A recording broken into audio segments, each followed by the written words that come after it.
friends, and welcome back to the podcast. Guess what? I have a real super duper guest today. Someone who I heed a lot of advice and wisdom from. Someone who I've been following for quite a long time. And this person is Megan Hyatt Miller. So Megan Hyatt Miller is president and CEO at Full Focus and co-host of the super popular podcast, Lead to Win. She's also an author. She and her dad recently published a new book called Mind Your Mindset. You can find the link to it right in the show notes. And today in my conversation, we talk about her 3-step system or process for really figuring out how to achieve your goals, how to get focused. And the 3-step process all centers around this narrator that we have in our heads. So I relate this to sometimes when I say it's the story inside our heads. And she talks about how you need to recognize that narrator, you got to challenge the narrator, and then you have to retrain the narrator in order to get the result you want, in order to shift your mindset to a channel that is going to get you where you want to go. And that channel is also going to move you out of small thinking. She brought that up in the conversation, and I had to giggle because, I like to talk about small thinking versus big thinking.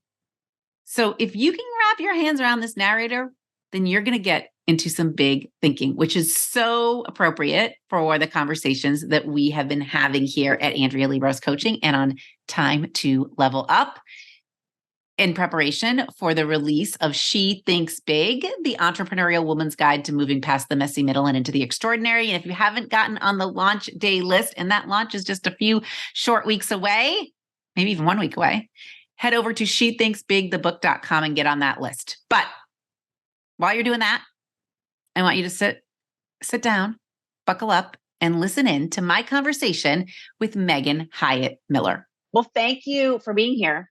Yes, thank you for having me. Thank you for your flexibility on the scheduling. I know that we had a little, rescheduling and all that. So thank you. Okay? Yes. Yeah. Oh, yes. Okay. Yes. Thank you.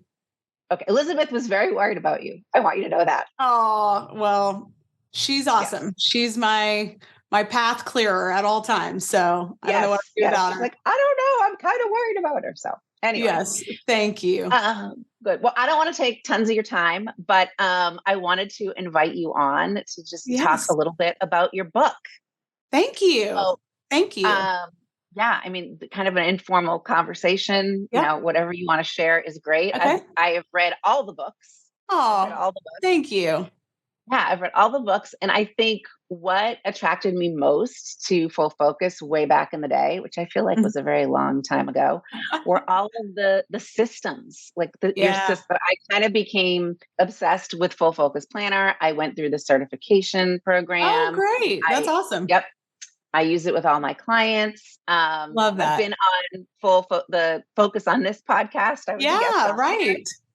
So then when I saw you came out with this book, Mind Your Mindset, I was like, what made you really not shift, but I guess shift in the sense of talking about that piece of the puzzle more? Yeah. Well, really for us, what happened is that in a way, we realized that we had left out one of the most important parts of all the systems that you're talking about that you loved. What's the prerequisite for being successful with those systems and really getting the benefit of them? And what we realized was the kind of prequel or the prerequisite was mindset. That everything that we do at Full Focus in one way or another is challenging conventional wisdom. The idea that you can be successful, but in a way that's sustainable, that leaves you the margin you need in your life for your life outside of work. That is not conventional wisdom. That's counterintuitive. And so before you can even do the things that will enable you to have that life, you actually have to have a mental shift to make it possible in the first place. So I think for us, that was the reason why we felt that this book was important and important now, that in a way we think of it as a prequel to all of our other work. It's foundational. And we kind of wish we would have written it first, but then again, we probably couldn't have done it if we hadn't written the other ones first. So that's true. I find that a lot of people go right to the actions, right? What do I need to do? Yes. So, I mean, it makes sense in a way that that's where starting with more systematic, the systems is more attached to the actions versus the thinking, although you can't have the systems unless you have the right thinking. So, it's kind of a chicken and an egg situation, but I can see how that evolved. Well, I think your point about the action is so important, because if you're successful in your life in any way, it's probably because you're an action biased person. I think that's sort of just our MO in the West in general, but also if you would consider yourself a high achiever or somebody who's growth minded, you're a person who's taking action. And I think that that's good. But the actions, what we have learned through the research is that our actions are derivative of our thinking. And so sometimes great actions naturally follow our thinking in a way that works out for us. But inevitably, we all come to this place. And, I tell the story in the book about my public speaking story, which we can talk about if you want to in more detail. But where our thinking is actually predisposing us to actions that are very disempowering, and we find ourselves stuck and we just can't seem to find the action that's going to work. And that's where, when we find ourselves at that place, we have to go further upstream and say, instead of just doubling down and trying harder, we actually need to understand what's driving the actions in the first place, what we call the story or this narrator that lives in our head, because that's how we ultimately take the kind of actions that are going to get us the result that we want. Yeah, I always am saying we need to, that's just a story you're telling yourself. When someone is quote unquote stuck, that's really a result of probably not even the system or the action. It's the story that they're telling. So I did find it really interesting how you talk about recognizing your narrator and then broke it down into the identify, interrogate. Yeah. made me giggle. That word made me giggle. And then to interrogate. I like it though. And then imagine. So tell me more about that process and how you kind of came into that. Well, Andrea, you talked about that we have these systems at Full Focus, and that's something that you've enjoyed and benefited from. I think what we've done in Mind Your Mindset is to create a system for thinking, where it's a really simple rubric that you can remember anytime, anywhere. If you're in the car line at school, if you're between meetings at the office, it doesn't really matter. But the first step, and we talk about this a lot in leadership in general, but is the self-awareness piece. And we call this identify your story in the book. So step one is identify the story that you're telling. And part of what's important about that most of us, none of us learned this in school. Maybe if you were very fortunate, somebody introduced you to this idea in your life. For most of us, that's not the case. The idea that there's what happens that would be truly a fact, something we could observe on a police report or a medical report. Honestly, it's kind of boring, just the facts of our life, what happened. And then there's what we say about that. And that's the narrative or the story that our brain is putting on top of the facts to make sense of it. And our brain is just a sense-making machine. That is why it exists. That's what its job is, to make sense of things and to keep us safe. And so the problem is that a lot of times those stories are very self-protective or negative or risk averse, because again, the brain is thinking, don't get eaten by a tiger. It's like that's kind of where it's at. And so what we've got to begin to learn to do is not stop telling negative stories about our life, because that's never going to happen. Our brain is just wired for, as I was telling my young adult son last night, our brain's just wired for scarcity. It's going to go to the negative. It's going to go to the scary. You can't stop that, but you do have the ability to recognize, identify that story that it's telling about the facts of your life. And then we can go to step two, which is to interrogate that story. And I kind of chuckle at that too, because I keep thinking of those old movies, where they're like in the basement of the police station and it's all dark. Yes. And the one spare light bulb that's being held right over someone's face, and someone's yelling at you. It's not quite that aggressive in our model. But what we want to do in this interrogation phase is we want to loosen the connective tissue, so to speak, between the facts and what we're saying about the facts, the story. Because in our mind, if you were to ask somebody what happened, they're going to tell you the story. They're not going to tell you just the pure facts. That's what all of us would do. And so what we want to become astute at is pulling those things apart, because then once we interrogate a story and we're asking ourselves questions like, how might someone else interpret these events? What else might somebody else say? Are we sure that that's true? What else could be true? And so we're just kind of loosening this up. Then we go to step 3, which is to imagine a better story. So like I said, when I was talking about identify, we can't stop our brain from coming up with, some story like, when your coworker passed you in the hallway and didn't make eye contact, and your brain immediately goes to, he must be mad at me, or she must know I'm about to get fired. That's just what our brain's going to do. But as we interrogate it and we say, okay, no, what happened is I was in the hallway, I passed my coworker, they didn't look me in the eye. Okay, that's the fact. The story I'm telling myself is that must mean something bad, like I'm getting fired or they're mad at me. Okay, what else could be true? Well, maybe they're just thinking about a meeting that they had that was stressful, or maybe they just got a call that they need to go get their kid from school, but they have a conflict at work, or maybe they ate something for breakfast that didn't agree with them. I mean, who knows? Who knows? But you can come up with another story that ultimately is freeing for you. And most importantly, set you up to take different actions. Like if you thought you were about to get fired, if you thought you were about to have a coworker that was really angry at you, you might take some actions that, as my HR director would term, are career limiting moves, right? You might make some bad decisions and cause yourself some real suffering. But if in fact you said to yourself, you know what? Maybe she's just had a bad morning, or maybe your child is sick, you'd probably just go on about your day and not think twice about it and not make any of those career limiting moves that would turn around to bite you. So these 3 steps are very simple. They're very powerful. They take time to cultivate as a habit and then ultimately to install in your life. But again, it's identify, interrogate, and imagine. Those are the 3 steps in this system of thinking. And they really, once they're installed, they really will set you free from these thought patterns that are limiting your life. And that's what we really want for you. Yeah. And I love how a lot of your work, you switch from these limiting beliefs to liberating truths. Right. So I think those new stories that you can imagine are really kind of aligned with liberating truths. Yeah. Well, I mean, if you think about it, there are things that we think about ourselves. And I mentioned earlier this story that I tell in Mind Your Mindset about my fear of public speaking.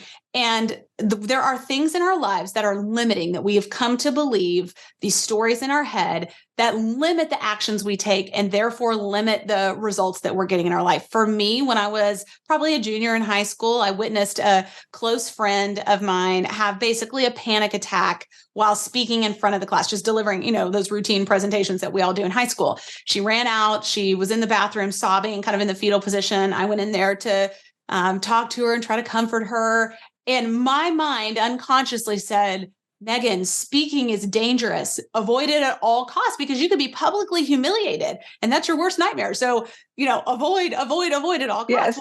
I wasn't conscious of that story at that time. I just knew that every time I went to present in any way, I felt like I was going to lose control of my body. And that's a very unsettling feeling. And so I began to make choices, taking actions that aligned with that story, that speaking was dangerous. And I started to limit myself as I was early in my career. And then as my career developed, I just kept saying no. I avoided, you need to present this to the board. No, you can do it. That's fine. You could write this book. No, I don't want to write that book. That's okay. I'm too busy. And really, I'm thinking to myself, I'm gonna have to do podcast interviews like this or go speak. And that sounds terrible. I don't want to do that. And so eventually my team, fast forward, I was the COO at the time of our company. Somebody on my team came to me and said, it's the funniest thing. We just realized you have never keynoted for us ever. And we're doing this big event with 800 people and we would love for you to keynote. And of course, inside, I'm like, this is my worst nightmare. I'm thinking to myself, my life is over.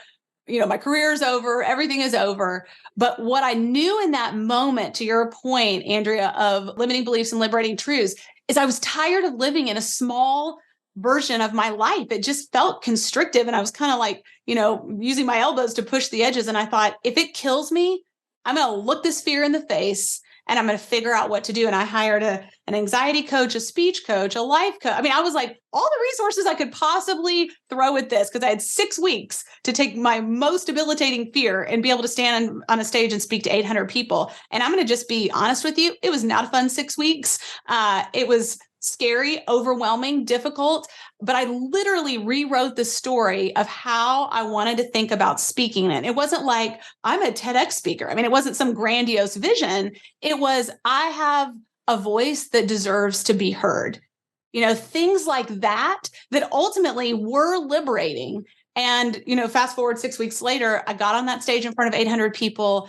I was a little bit nervous right before I got on the stage, which I've learned is not only common to every single person who speaks, it's also what helps you to do a great job. That adrenaline is what makes you sharp. Yes. Which again, that's a story, right? Like I've developed a better, more liberating story. And of course, I've gone on to speak many, many times since then.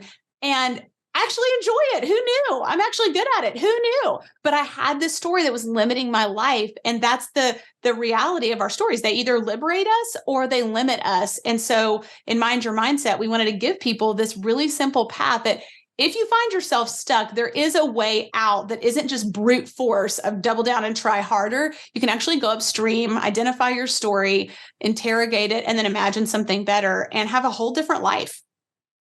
And that's powerful, right? That's the switching to big thinking. Thinking. There's a place in the book. It's interesting. You mentioned like you hired the speaking coach, you hired the life. So there's a place in the book where you talk about more brains are better than one. Yes.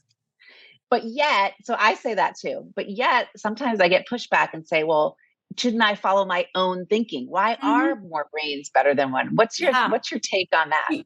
What's so interesting? I talked about this several months ago on a podcast. We were talking about that idea of like live your truth. And obviously there are great things about that, but there are also not great things about that because, personally, I believe there are certain things that are absolutely true. And there are way more things that are not absolutely true. Like the whole concept of truth is actually a lot of subjective interpretations of things around us. And sometimes we can hide out in our quote unquote truth or trying to be authentic. And in reality, we're just limiting ourselves. And we may not have, to your point, we may not know how to get out of that. We may, when these thoughts or these stories are in our brains, they feel very true. So I don't want to discount that because they feel like facts. They feel absolutely true. That's where sometimes what we need is another person who can see our lives from a different perspective. That can be very helpful in the interrogation step that I was talking about a minute ago. In fact, I like to think in our business Full Focus, we do a lot of coaching for business owners, as well as people like you who coach people on the planner, on the Full Focus planner. When you're coaching someone, and this could be a formal coaching relationship, this could be a close friend or spouse or other relationship that you have, that person helps you to interrogate your story. They can help you to loosen that connective tissue because they're not caught up in the story in the way that you are. And sometimes we can't think for ourselves the kind of thoughts and stories that would ultimately be liberating for us. And that's what for me happened when I hired a speech coach, an anxiety coach, life coach. Those people helped me to interrogate my story and imagine something better. And they kind of served as a type of scaffolding that I couldn't have made the journey on my own probably, or maybe I could have, but it would have taken longer and been more painful. And so I think we can avail ourselves of these people in our lives, whether that's a formal relationship, like hiring a coach, or whether that is just somebody in your life that you really trust that can help you to see your circumstances, the facts of your life from a different perspective that ultimately could be way more empowering and give you access to different kinds of solutions and actions that will really get you the results that you want in your life. I love it. I love all the things you said. All the things. So what is the best way for someone to get their hands on a copy of Mind Your Mindset? Is there a best way? Well, if you're like me, you're an Amazon girl, and I love some Amazon. I love to go to Barnes and Noble when I have time, local bookstores and all that. Really, it would be anywhere that you enjoy shopping. But one of the things that you should definitely do once you purchase the book is go to mindyourmindsetbook.com because we have some cool bonuses and other things. You just take your receipt, redeem it there. But some neat things like a course that really helps you to put the things that we talk about in the book in action, a little form that you can go through those steps for and just kind of keep as, sort of like a Mad Lib style method for going through the steps we talk about in your Mind Your Mindset. Anyway, don't miss out on that because it's a great opportunity for implementation, which we're at Full Focus really passionate about. We don't just want you to learn something. We want you to be able to put it into practice so that it can transform your life. So again, mindyourmindsetbook.com, but you can buy the book anywhere you enjoy shopping. Love it. And all that will be in the show notes. So you'll be able to find Megan and all the things she does. So thank you for being here. Andrea, thanks so much for having me. You are welcome. Okay, my friends, what did you think of that conversation? What were your 3 biggest takeaways? Inside my coaching groups, I always ask at the end of every call, what are your 3 biggest takeaways? Hashtag 3 biggest takeaways. So from that conversation with Megan, what did you find? I think one of my biggest takeaways was that she had this fear of public speaking, but she didn't really realize that until the opportunity presented itself to speak in public, to speak on a larger stage. And at that point, she really identified that narrator, that story that narrator was telling in her mind. And she was able to challenge it because that narrator was thinking small, definitely thinking small. And thinking small doesn't get us anywhere. It doesn't get us any more opportunities. So what is your narrator saying? Okay, what's that? What's your narrator's story? Is it helping you get onto bigger stages, to get to bigger places, to be the person or woman you want to be? If it's not, which it might not be, I think it's time to challenge it. So here are 2 great ways you can challenge it. Actually 3. 1, you can head to the show notes and grab the link to get to Megan's book, Mind Your Mindset. 2, you can head to shethinksbigthebook.com to get on the launch day list so you can access the book, She Thinks Big, on launch day at discounted pricing and grab some other goodies that go along with it, like an insider session I'm doing in October. And the 3rd way is to go to andreaslinks.com and book a call with me. And I bet in 15 minutes or less, we're going to identify what your narrator's story is. I would bet you money on this. 15 minutes or less, we're going to figure out what your story is, what the narrator's saying in there, and whether or not that's helping you think big or think small. And if it's think small, we're going to figure out how to change it. All right, my friends, I think next week is the week. Is next week the week? Next week is the week, if you're listening to this in real time, that She Thinks Big is live and in person and on stage, so to speak, on stage within Amazon. So head to shethinksbigthebook.com right now and get ready to get your copy. All right. Remember, right now, time to level up. No better time. Let's do it. See you soon.